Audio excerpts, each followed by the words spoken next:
I taught American history at Green Valley High School in Henderson, Nevada for 32 years. I taught the Constitutional Convention. I taught Reconstruction. I taught the Gilded Age and the Progressive Era and the New Deal. I taught, with particular attention, the units that my colleagues skipped: the Palmer Raids, the Japanese internment, the overthrow of the Hawaiian monarchy, the Tuskegee experiment, the COINTELPRO documents, the things that my teenage students assumed I was making up until I pulled out the primary source readers and told them to read. I retired in June of 2020. 5 years later, in January of 2025, I had a transient ischemic attack, a TIA, a mini stroke, in my kitchen in Henderson on a Tuesday morning at 7:48. While I was standing at the sink rinsing coffee grounds out of a French press my late husband Frank had bought me for Christmas in 2019, 11 months before his heart stopped in the parking lot of Sunrise Hospital in Las Vegas, where he had worked as a cardiologist for 31 years. My name is Eleanor Hayes. I am 69 years old. And on the second day of my hospital stay at Saint Rose Dominican in Henderson, while I was sedated and confused and still having intermittent word-finding problems, my son-in-law walked into my room with a folder of papers and a pen and asked me to sign a few things for the insurance. I signed them. I did not know yet that I had just handed my entire estate in the course of 98 seconds to a man who had been planning this since before my husband died. Let me tell you about Bradley Thornton. Bradley is my son-in-law. He is 46 years old.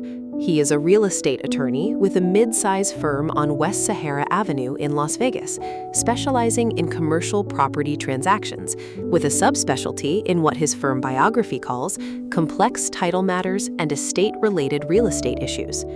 He has been married to my daughter Vanessa for 21 years. I did not like him when Vanessa brought him home in 2003. I did not like him when he proposed to her in 2004. I did not like him at their wedding at the Red Rock Country Club in 2005. I did not like him at the baptism of my only grandchild, Tessa, in 2006, or at any of the birthdays, Christmases, or Easter Sundays that followed for the next 2 decades. I never said this to Vanessa. I never said it to Frank. I did not say it to Tessa when she grew old enough to have conversations with me that her mother would have preferred I not have with her. I kept it to myself because I am a woman of a certain generation, and I was raised to understand that a mother who tells her daughter she dislikes her husband becomes the reason the marriage exists, rather than the reason it ends. I kept my opinion behind my teeth for 21 years. I will not be keeping it there anymore. The TIA was not severe. I will tell you this because I want you to understand the timeline. My symptoms began at 7:48 on Tuesday, January 21st, 2025. Right side weakness, trouble naming the coffee grinder, a pins and needles feeling down the right side of my face. I called 911 from the kitchen floor at 7:51. The paramedics arrived at 8:04. I was at Saint Rose Dominican by 8:22. By 11 that morning, my symptoms had fully resolved. This is what a TIA is, a warning shot. Your brain tells you, the next one might not be transient. Pay attention. The neurologist, a woman named Dr. Priya Ramachandran, kept me for observation for 48 hours, standard protocol. She wanted to run imaging, cardiac workup, carotid ultrasound. She wanted to see whether my aspirin regimen was adequate. She wanted, she told me later, to make sure I did not have a second event in the critical first 72 hours. I was in a hospital bed on the neurology floor of Saint Rose Dominican on Wednesday, January 22nd at 2:15 in the afternoon. I had been given Ativan at 1:40 for anxiety, and I was drowsy. My nurse had noted in my chart at 2 p.m. that I was oriented to person and place, but intermittently confused about date. Word-finding difficulties persist. Patient appears sedated. That is the note Dr. Ramachandran would later pull and print and hand to an attorney named Patricia Delgado Okafor. That is the note that would end Bradley Thornton's career. But I am getting ahead of myself. Bradley walked into my hospital room at 2:18 that Wednesday afternoon. Vanessa was with him. my daughter, 44 years old. She was wearing the camel coat I had given her for her 40th birthday. Her hair was pulled back the way she always pulled it back when she was doing something she was not sure she wanted to do. Bradley was carrying a manila folder. He had a nice voice. He has always had a nice voice. It is the voice of a man who closes deals by lowering his volume. He said, "Eleanor, how are you feeling?" I said something. I do not remember what. He said, "So the doctors say you're going to be fine, which is wonderful. But while you're here, the hospital has been asking us to make sure your paperwork is up to date. We thought it would be easier to just knock it out now instead of having to come back." Vanessa was standing by the window. She was not looking at me. Bradley laid 3 documents on the rolling hospital table. He said, "This first one is an advance healthcare directive. It basically just says that if something worse happens, Vanessa can make medical decisions for you. We should have had this done years ago, honestly." I nodded. "This second one is a durable power of attorney for financial matters, standard form, again, just in case." I nodded. "And this third one is a revocation of the old estate documents so we can consolidate everything. The lawyer we're going to use is Kevin Harwood from my firm. He's actually in the building. He can come by next week if you want to meet him." 3 signatures. I signed them. Here is what I remember through the fog of Ativan and fatigue and the neurological aftermath of a brain event that had happened to me 30 hours earlier. I remember Bradley's hand guiding mine to the signature line on the first document. I remember Vanessa saying, very softly, "Mom, it's okay." I remember Bradley saying, after the second document, "One more, Eleanor, almost done." I remember the click of his pen. I remember him patting my hand and saying, "You rest now. We'll take care of everything." I do not remember reading any of the 3 documents. I do not remember a witness being present, although Nevada law requires 2 witnesses or a notary for a durable power of attorney, and I would later learn that Bradley had brought a notary with him, a young woman named Ashley Moreno, who worked at a title company that Bradley's firm used regularly, who had been paid $100 in cash to come to Saint Rose Dominican that afternoon, and who had signed the notary block on all 3 documents without watching me sign. I do not remember whether I could have refused to sign if I had wanted to. I do not remember feeling pressured, because I do not remember feeling anything in particular. I remember feeling the way you feel when you are tired and sedated, and your son-in-law is speaking in the calm, authoritative voice of a professional who has explained that this is routine. I signed. They left. I slept. When I woke up, I could not remember what I had signed. I thought at the time that this was because of the TIA. I was discharged on Thursday morning, January 23rd. Vanessa picked me up. Bradley was at work. Vanessa drove me home to my house on Aspen Ridge Drive in Green Valley, a 5-bedroom single-story I had bought with Frank in 1991 for $142,000, and which was now, according to the Zillow email I received monthly, worth $580,000. She helped me into the house. She made me tea. She sat in my kitchen with me for 40 minutes, during which she asked me 5 separate times whether I felt confused. I did not feel confused. I was tired, and my right cheek still felt faintly numb, and I was forgetting words here and there, but I was not confused. She kept asking. After she left, I sat at my kitchen table and looked at the house Frank had built our life in. 34 years we had lived in this house. 2 daughters raised, although we had lost one, Jennifer, at 28, to a car accident on I-515 in 2009, and that is a loss I will not be relitigating in this telling, because it is not the story. Vanessa is my only surviving child. And Tessa, my granddaughter, is Vanessa's only child, and she is the reason this story ends the way it does. But I did not know that yet either. At the kitchen table, on my first afternoon home, I noticed something. My mail had not been delivered. I walked to the mailbox. The flag was down. The box was empty. I walked back to the house and I checked my phone. My phone was not receiving texts or calls. I picked up my iPad. The iPad said my Verizon account had been suspended. I called Verizon from the landline. Frank and I had kept a landline, which is the only reason I am telling you this story, because otherwise I would have been isolated by noon on Friday, and the rest of my life would have been a slow unraveling that I could not have stopped.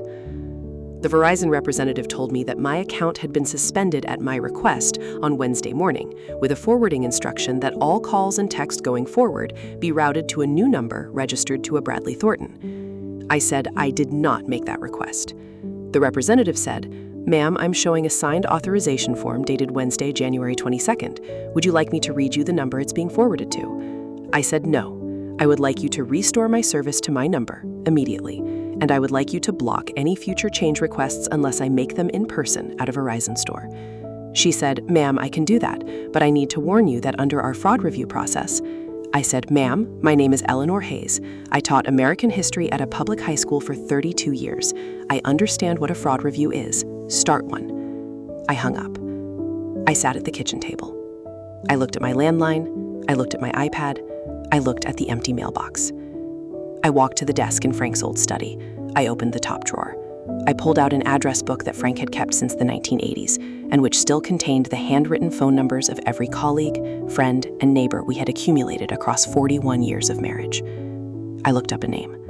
Ruth Delgado, RN. I called her. Ruth Delgado was 66 years old.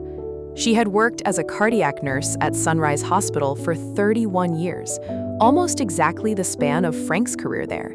She had retired in 2023. She had come to Frank's funeral. She had sent me flowers on the 1-year anniversary of his death. She had called me on my birthday every year since 2022, and she had remembered Frank's birthday, which was June 11th, and had called me on that day too, which is the kind of thing a person does who understands that grief has a calendar. She answered on the second ring. "Eleanor, honey, are you all right?" I said, "Ruth, I need help." She said, "Tell me." I told her. I told her about the TIA, which she had heard about from a mutual friend. I told her about the hospital room. I told her about Bradley and Vanessa and the 3 documents. I told her about the Verizon suspension. I told her about the empty mailbox, which I had not yet investigated, but which I was now almost certain was also Bradley's doing. Ruth listened without interrupting for 11 minutes. When I finished, she said, "Eleanor, I am going to give you my sister's phone number. Her name is Patricia. She is 62 years old. She is an elder law attorney in Las Vegas. She has been practicing for 28 years. She is the best in the state at what she does, and she is also my sister. And she will take this call and she will be in your kitchen tomorrow morning at 9 a.m. if you want her to be." I said, "Ruth, yes, please." She said, "One more thing. Do you have a signed copy of any of those documents? Do you have your own copy?" I said, "No." She said, "Then we have work to do." Patricia Delgado Okafor arrived at my house at 8:53 Friday morning. She was shorter than Ruth. Her hair was cut short.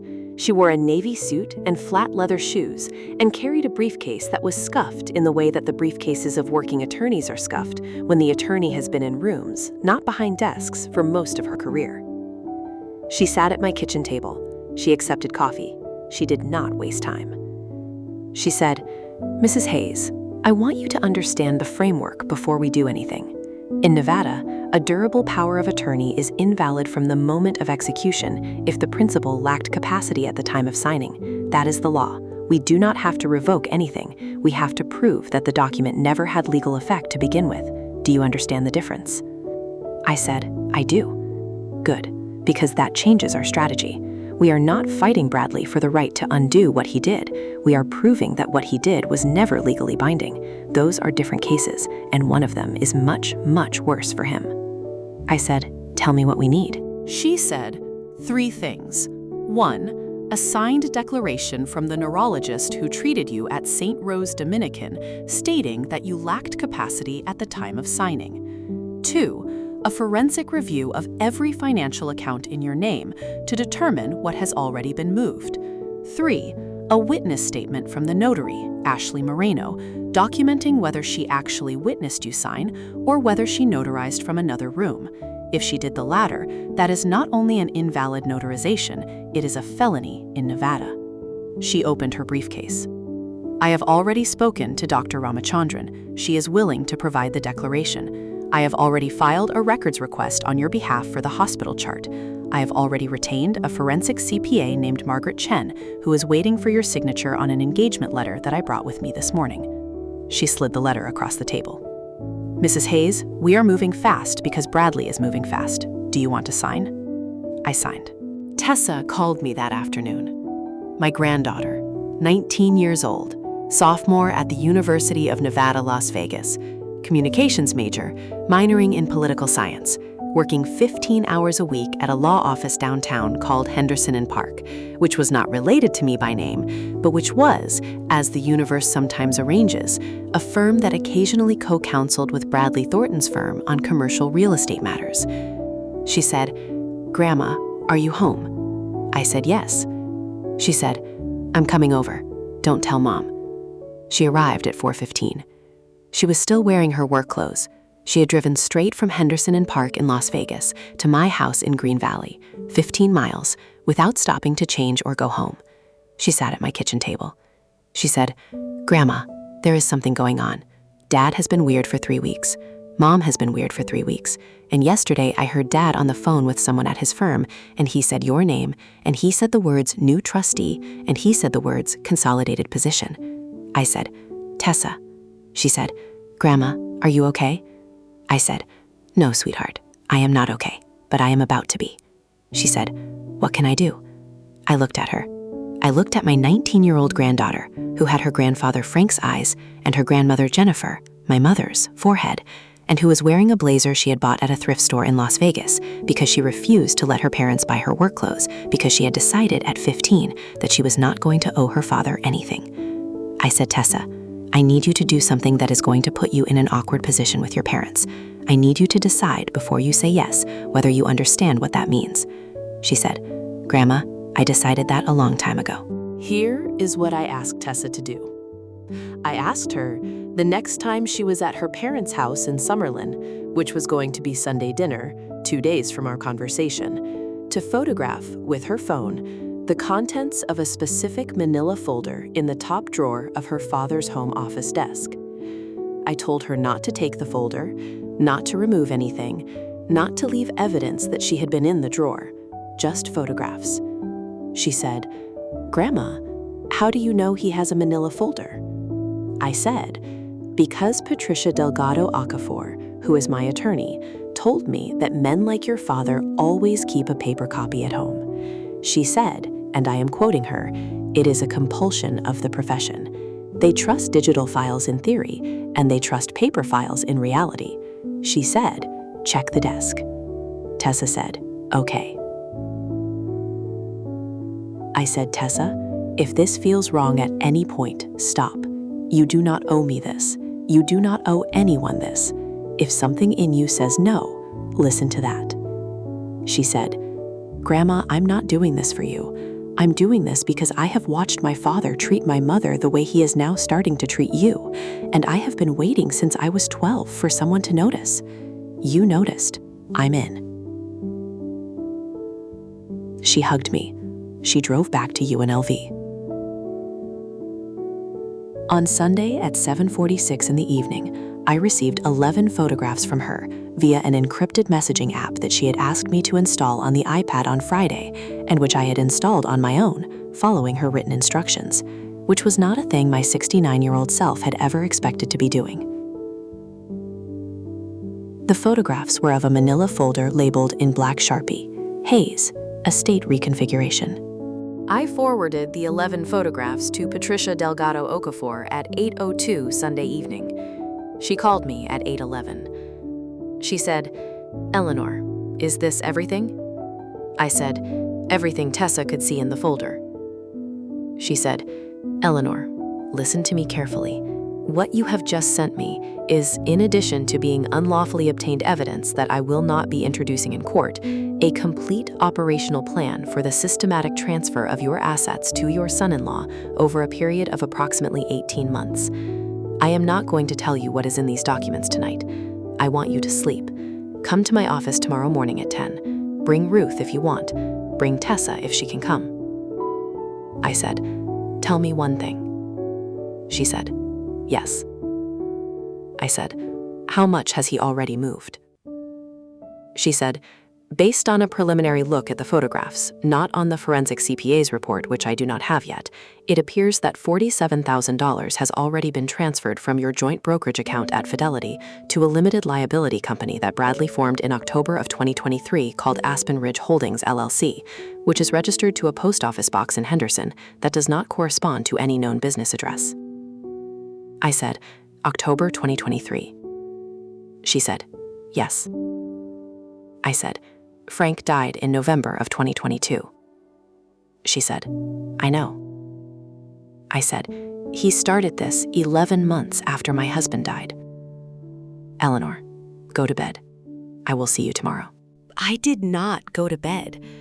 I sat in Frank's study for 4 hours that Sunday night, from 8:15 until just after midnight, and I did what I had taught my students to do when they encountered primary source documents that did not make sense.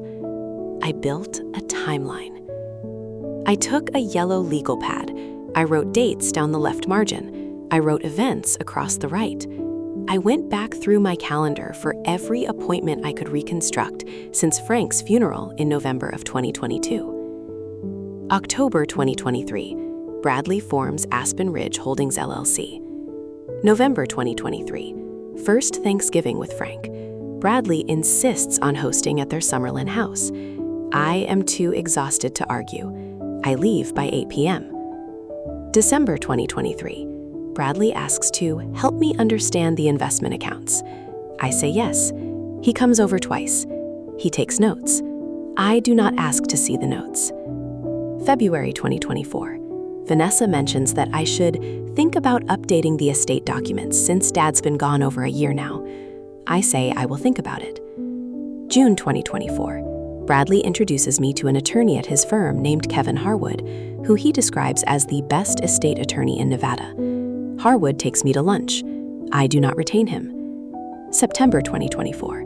Bradley asks whether I have given any more thought to the estate. I say I have been meaning to. I ask him to stop asking. January 21st, 2025.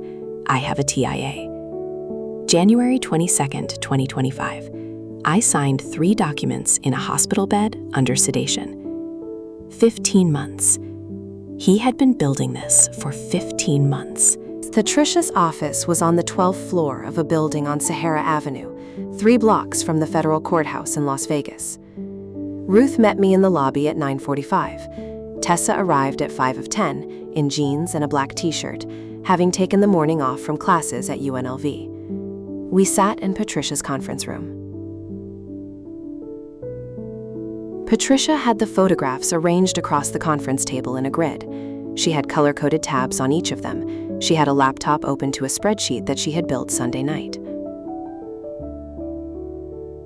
She said, "Here is what Bradley Thornton has done, is doing, and intends to do." 1. In January 2025, while I was incapacitated at Saint Rose Dominican, he had me execute 3 documents: an advance healthcare directive naming Vanessa as healthcare agent, a durable power of attorney naming Vanessa as primary financial agent with Bradley as immediate successor, and a purported revocation of my existing will and trust. 2. The revocation document, which Patricia had obtained via the photographs, included a clause authorizing the principal's agent, which meant Vanessa with Bradley as successor, to execute a new will and trust on my behalf at any time within the next 12 months. This is, Patricia said, patently illegal under Nevada law. An agent cannot execute testamentary documents on behalf of a principal. But the document existed, and it bore my signature, and Bradley had filed a copy with his firm's internal records. 3. $47,000 had been transferred from my Fidelity joint brokerage account to Aspen Ridge Holdings, LLC in the 6 days since my hospitalization. The transfers had been made under Bradley's authority as successor agent under the POA, which he had invoked by claiming that Vanessa was unavailable to exercise primary authority. 4.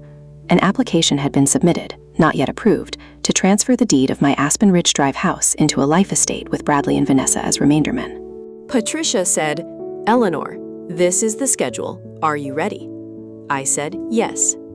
She said, "Today, I file an emergency motion in Clark County District Court for a declaratory judgment that the January 22nd documents are void ab initio, meaning invalid from the moment of signing, based on lack of capacity. I attach Dr. Ramachandran's declaration, which I already have. I attach the nurse's chart note from 2 p.m. on January 22nd, which the hospital has already produced. I attach the discharge summary showing you were still having word-finding difficulties 48 hours after signing. Tomorrow, I file a complaint with Fidelity directly, requesting an emergency freeze on all accounts with Bradley Thornton or Vanessa Thornton or Aspen Ridge Holdings LLC as authorized parties or recipients. Fidelity's fraud team will honor this. I have worked with them on similar cases. Wednesday, I file a formal ethics complaint with the State Bar of Nevada, Office of Bar Counsel. Attached will be the void documents, the Fidelity transfer records, the LLC formation records, and a sworn affidavit from you. Based on the evidence, I expect the Office of Bar Counsel to refer the matter to the Southern Nevada Disciplinary Board, and I expect Bradley to be placed on temporary suspension pending investigation within 30 days. Thursday, I file a criminal complaint with the Henderson Police Department Elder Abuse Unit, Detective Luis Ortega, who I have known for 15 years. Under NRS 200.5099, Bradley is looking at Class C felony charges for exploitation of a vulnerable adult, with a sentencing range of 1 to 5 years and mandatory restitution. She paused. "Eleanor, there is one thing I cannot do for you." I said, "What?" She said, "I cannot tell you how to handle this with Vanessa." I thought about Vanessa for 3 days. I thought about her at 6 years old, on the living room floor of the Aspen Ridge house, with her sister Jennifer building a fort out of couch cushions. I thought about her at 16, coming home from a homecoming dance at Green Valley High, crying because a boy had not asked her to dance. I thought about her at 22, in the waiting room at Sunrise Hospital, when Frank and I had told her that Jennifer was dead. I thought about her at the first Thanksgiving after Jennifer died, sitting across from me at the table in Summerlin, with Bradley's hand on her wrist, and not saying anything for the entire meal. I had missed it. I had missed the sign at that Thanksgiving. I had missed every sign for 21 years. I had told myself that Vanessa had chosen a difficult man, and had chosen, separately, to build a life with him, and that the first choice did not necessarily invalidate the second, and that a mother who interferes in her adult daughter's marriage is a mother who loses her daughter. I had been wrong about that. Not wrong that interference is costly, right about that, but wrong about the arithmetic of the cost, because the cost of not interfering across 21 years had been a daughter I did not know, a granddaughter I barely knew until she began seeking me out on her own, a son-in-law who had been planning my financial destruction since before his father-in-law was cold in the ground, and a first Thanksgiving of my widowhood spent in a house whose host had already picked out the LLC name. I decided on the third day what I was going to do about Vanessa. I was going to give her one chance. I called Vanessa on Thursday, January 30th, at 10 in the morning. I said, "Vanessa, I need you to come to my house today, alone. No Bradley, 11 o'clock. I will have coffee ready." She said, "Mom, is everything okay?" I said, 11 o'clock, Vanessa." She arrived at 11:04. Bradley was not with her, but his presence was. She was wearing the same camel coat. Her hair was pulled back the same way. She came in through the back door, the way she had always come in through the back door since she was 14. I sat her at the kitchen table. I said, "Vanessa, I am going to say this to you once, and I am going to listen to whatever you say back, and then we are going to decide what happens next. Are you ready?" She said, "Mom, you're scaring me." "Good. Be scared. Here is what I know." I told her. I told her about the documents. I told her about the Ativan chart note. I told her about Aspen Ridge Holdings LLC. I told her about the $47,000. I told her about the life estate deed application. I told her about the photographs, which I did not tell her had come from Tessa. I told her that Patricia Delgado Okafor, an elder law attorney, had already filed an emergency motion in Clark County District Court that morning, and that Bradley would be served by this afternoon, and that a criminal complaint with the Henderson Police Department Elder Abuse Unit would be filed by noon tomorrow, and that an ethics complaint with the State Bar of Nevada would be filed Wednesday. When I finished, Vanessa was staring at the kitchen floor. I said, "Vanessa, look at me." She looked at me. I said, I am giving you one chance. That is more than Bradley would give me. That is more than he has given me for 15 months. But you are my daughter, and I am going to do it anyway. Here is the chance. You walk out of this house right now. You drive to Patricia Delgado Okafor's office on Sahara Avenue, and you give her a statement. You tell her what you knew, when you knew it, and what your role in it was. You tell the truth, every word of it. You do not negotiate, you do not minimize, you do not protect Bradley. You give Patricia everything. If you do that, I will ask Patricia to recommend you for a cooperating witness agreement, which may mean you are not charged criminally, and which may mean you keep your teaching credential. If you do not do that, if you walk out of this house and you call Bradley and you warn him and you try to move evidence, then by tomorrow morning, you will be named as a co-defendant in a criminal elder abuse case. You will lose your teaching credential. You will lose your marriage regardless, because Bradley cannot protect you from what is coming. And you will lose me. I paused. I am telling you this because I love you.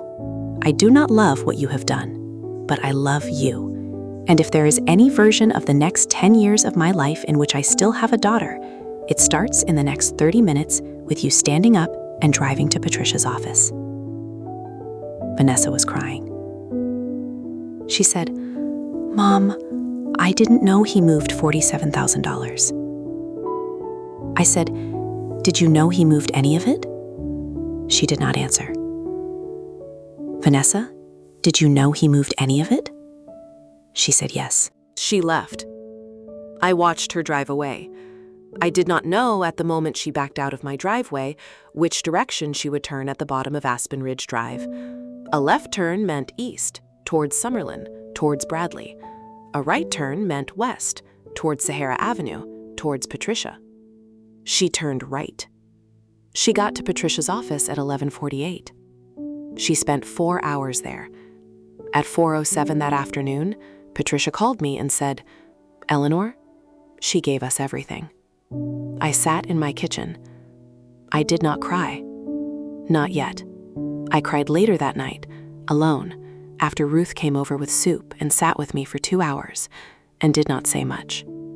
But at 4:07 in my kitchen, I just said, "Patricia, thank you." She said, "Eleanor, you should know. Vanessa did not know about the life estate deed. She did not know about Aspen Ridge Holdings. She knew Bradley was moving money, and she knew the hospital signing was not clean. She signed off on those. She did not know about the rest. That is not exculpatory, and she will likely face consequences, but for what it is worth, she was telling the truth." I said, "I know." Patricia said, "How do you know?" I said, "Because she turned right." Bradley was served with the emergency motion on Thursday afternoon at 4:36 at his office on Sahara Avenue. He called my house. I did not answer. He called Vanessa's phone. Vanessa did not answer. He called Tessa's phone. Tessa, who was at her shift at Henderson and Park, did not answer. At 6:02 p.m., he drove to my house. I had anticipated this and had asked my next-door neighbor, a retired Metro officer named Cal Willis, to sit with me. Cal was 71, a widower, and a man who had been quietly waiting for 22 years for me to need something he could help with. Bradley rang the bell. Cal opened the door. Bradley said, "I'm here to see my mother-in-law." Cal said, "She does not want to see you. Turn around." Bradley said something about family. Cal said something about a temporary restraining order that was being filed the next morning. which Cal knew about because I had told him, and which Cal explained to Bradley with the particular calm of a man who had spent 30 years giving orders to angrier men. Bradley left. He drove away at 6:11. At 6:30, Tessa arrived. At 7, Ruth arrived. At 7:15, Patricia arrived and brought 3 pizzas. The 4 of us ate pizza at the Aspen Ridge Drive kitchen table that had been the center of my life for 34 years, and we talked about nothing in particular for 2 hours. And Tessa fell asleep on the couch at 9:45, and Ruth covered her with the blanket. And I sat up with Patricia until midnight. And at midnight, Patricia said, "Eleanor, tomorrow is the hardest day." The next 8 months moved exactly the way Patricia had outlined. The emergency motion was granted on February 4th. The January 22nd documents were declared void ab initio. Dr. Ramachandran's declaration was unopposed. The court found that I had lacked capacity at the time of signing and that the notarization by Ashley Moreno was facially defective because Ashley had notarized from a separate room without witnessing signature. Fidelity froze the accounts on February 5th. The $47,000 was recovered in full, plus interest, in April. The ethics complaint was filed with the State Bar on February 11th. Bradley was placed on temporary suspension on March 17th, pending full disciplinary hearing. The hearing was held in September. He was disbarred on October 22, 2025. Disbarment in Nevada, as I learned that day, has been irrevocable since 2007. The criminal complaint was filed on February 12th. Bradley was indicted in Clark County on 3 counts: felony exploitation of a vulnerable adult under NRS 200.5099, forgery of a notarial certificate, and theft by misrepresentation. He pled guilty to the exploitation count in exchange for dismissal of the others in July. He was sentenced to 22 months in state custody, with 8 months suspended, and ordered to pay $119,000 in restitution, fees, and costs. Ashley Moreno, the notary, surrendered her commission and accepted a misdemeanor plea for notarial misconduct. She is 26. She made, as far as I am concerned, a serious mistake and not a career-ending one. Kevin Harwood, the attorney at Bradley's firm who had been poised to draft the replacement will and trust, was never charged. He had not, as far as Patricia's investigation could determine, known what Bradley was actually planning. He had simply been, in his own professional language, available to assist as needed. He kept his license. He did not, as Patricia put it, keep his reputation. Vanessa was not charged. Patricia negotiated with the Henderson Police Department and the Clark County District Attorney's Office a cooperating witness arrangement in exchange for her full statement. Vanessa testified at Bradley's grand jury proceeding in May. Her testimony was the key evidence that established Bradley's intent and premeditation, because she was able to describe the October 2023 conversation in which Bradley first explained to her that we should start getting ahead of this in case something happens to your mother. She kept her teaching credential. She lost her marriage. Bradley filed for divorce from prison in November, which was a legal formality because by that point the assets had been distributed and there was nothing left to fight about. The Summerlin house was sold. Vanessa moved into a 2-bedroom apartment in Henderson, which is, coincidentally, 3 miles from me. She and I talk. We have dinner every other Sunday. We do not talk about Bradley unless it is necessary. We do not talk about the 15 months of the planning. We do not talk about the things she did sign off on, the things she did know, the things I will never fully know whether she has told me in full. I am 69. I do not have the energy to rebuild a daughter from the ground up. I have the energy to have dinner with the daughter I have every other Sunday, and to love her incompletely, and to understand that incompletely is the only form in which most love ever survives. That is what Frank would have said. I have decided to believe he would have been right. Tessa transferred from UNLV to Georgetown in the fall of 2025. She had been admitted 2 years earlier and had turned it down because the financial arithmetic had not worked. In September, after the assets were restored, I called the bursar's office at Georgetown, and I paid the balance of her remaining 6 semesters in advance from an account Bradley had never been able to touch because Frank had set it up in 2011 under a spendthrift trust that required 2 trustees to access, one of whom was me and the other of whom was Frank's estate attorney, Jerome Sadowski, who is still alive at 80, and who I had simply never asked for access because I had never thought I would need it. Tessa called me when she found out. She said, "Grandma, you didn't have to." I said, "Tessa, I had to." She said, "I don't know how to thank you." I said, "Graduate, go to law school, become an elder law attorney. There is a woman named Patricia Delgado Okafor who will hire you the day you pass the bar. That is how you thank me." She said, "Okay, Grandma." She is a junior now at Georgetown. She calls me every Sunday at 4 p.m. Eastern, 1 p.m. my time, whether or not she has anything to say. The calls are sometimes 5 minutes and sometimes an hour. She tells me about her professors. She tells me about a boyfriend named Noah who she met in a constitutional law class and who she is not sure about. She tells me about a political theory seminar she is taking with a professor named Dr. Amaya Ortiz, who teaches Hannah Arendt. She has decided, as of last month, that she wants to go to law school at Berkeley. I have told her that is fine. She can go to Berkeley. I have told her I will pay. Ruth Delgado comes to my house every Wednesday for coffee. We have coffee for an hour. We talk about her late husband, Miguel, who died of pancreatic cancer in 2018, and we talk about Frank, who died of a heart attack in 2022. And we talk about the ordinary grace of having married well enough the first time that 20 or 30 or 40 years later, we are still telling stories about the men who chose us. Ruth introduced me to her widowed book club in April. There are 6 of us. We meet every other Thursday at a coffee shop in Henderson called Sunrise Coffee, which is not related to Sunrise Hospital and which has excellent scones. We have read in the last 8 months a novel by Elizabeth Strout, a memoir by Vivian Gornick, a history of the Tulsa Race Massacre, a biography of Ida B. Wells that I had been meaning to read for 15 years, and the new Kent Harif, which one of the members had not realized was posthumous because she had not known Kent Harif had died in 2014. We are not a sad book club. We are a book club of women who have each buried the primary love of their life and who have continued to read, and who read widely, and who read in the particular way that women who have had to watch a husband die are able to read, which is with very little patience for dishonesty on the page. I have started teaching again, not at Green Valley High, a volunteer position, 3 afternoons a week at the Boys and Girls Club of Henderson, tutoring high school juniors through their AP U.S. History exam. The unit we are on this month is the New Deal.